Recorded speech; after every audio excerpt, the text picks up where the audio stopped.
Le Parti communiste chinois a déclenché la Troisième Guerre mondiale en envoyant sciemment sur le monde un virus que son armée a génétiquement modifié pour qu'il se transmette d'homme à homme de façon ultra contagieuse.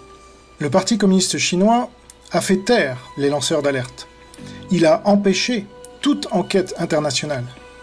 Il a détruit les preuves au marché de Wuhan et au laboratoire P4 de Wuhan. Il a infiltré l'OMS au plus haut niveau depuis 20 ans pour couvrir cette attaque biologique prévue de longue date dans le cadre d'une guerre hors limite théorisée dans le livre éponyme de 2 colonels de l'armée de l'air chinoise. Citons un extrait de ce livre. « La guerre hors limite apporte des facteurs clés des guerres dispersées dans des espaces et des domaines différents à porter dans le même espace de temps choisi. Ces facteurs tournent autour des objectifs de la guerre, l'exécution d'un effort d'équipe bien organisé et une attaque combinée pour maintenir la surprise, le secret et l'efficacité. Une seule action synchronisée, complète, peut être juste une courte opération de combat hors limite, mais elle peut suffire à décider de l'issue de toute une guerre. » Ce livre est paru en 1999 et il a donc été mis en œuvre, on le sait maintenant, par le Parti communiste chinois 20 ans plus tard.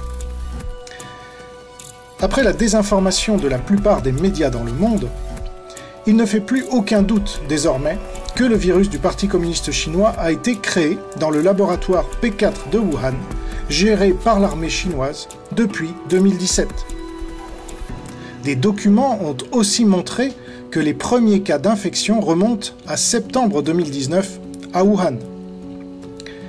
Le journal Libération du 5 avril 2020 nous a informé que le 18 janvier 2020, alors qu'il savait qu'il y avait transmission humaine depuis plusieurs semaines, le Parti communiste chinois a organisé un banquet géant à Wuhan avec 40 000 familles qui ont mangé dans les mêmes plats. L'article indique 13 986 plats très exactement, et dans des assiettes à l'effigie de Xi Jinping. L'article précise aussi que, dans le journal local du lendemain, des spectateurs ont été félicités d'avoir surmonté la fièvre, la toux et la maladie pour participer à ce grand événement. 2 jours plus tard, le Parti communiste chinois reconnaissait officiellement la transmission d'homme à homme du virus, et 3 jours après, il confinait Wuhan et la province du Hubei, soit 65 millions de personnes, l'équivalent de la population française, tout en interdisant aux habitants d'aller dans le reste de la Chine, mais en les laissant partir à l'étranger. La fête du Nouvel An lunaire, pendant laquelle 500 millions de Chinois voyagent, s'est révélée idéale pour cela. Le Parti communiste chinois a ainsi créé la bombe biologique la plus puissante de l'histoire, qui a fait d'ores et déjà 3 millions de morts directes, des dizaines de millions de blessés, et qui a détruit le commerce mondial et les libertés fondamentales de 7 milliards d'êtres humains, avec la complicité de la plupart des gouvernements nationaux. Pour mémoire, Hiroshima et Nagasaki représentent 200 000 morts environ. Le Parti communiste chinois doit être détruit pour ça. Et aussi pour être la réincarnation de l'Allemagne nazie sur de nombreux plans.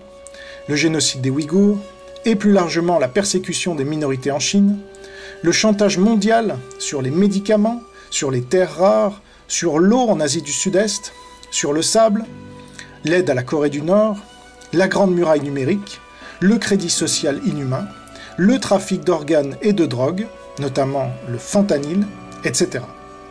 N'oublions pas non plus les 60 millions de morts chinois tués sous Mao, qui est toujours le modèle affiché du régime. N'oublions pas non plus le massacre de la place Tiananmen sous Deng Xiaoping et la dictature constante depuis la prise de pouvoir violente du Parti communiste chinois en 1949. Finalement, l'État français est aussi coupable, mais de collaboration avec la Chine communiste pour avoir fourni les clés du P4 de Wuhan à la pire dictature au monde et lui avoir permis de créer des armes biologiques.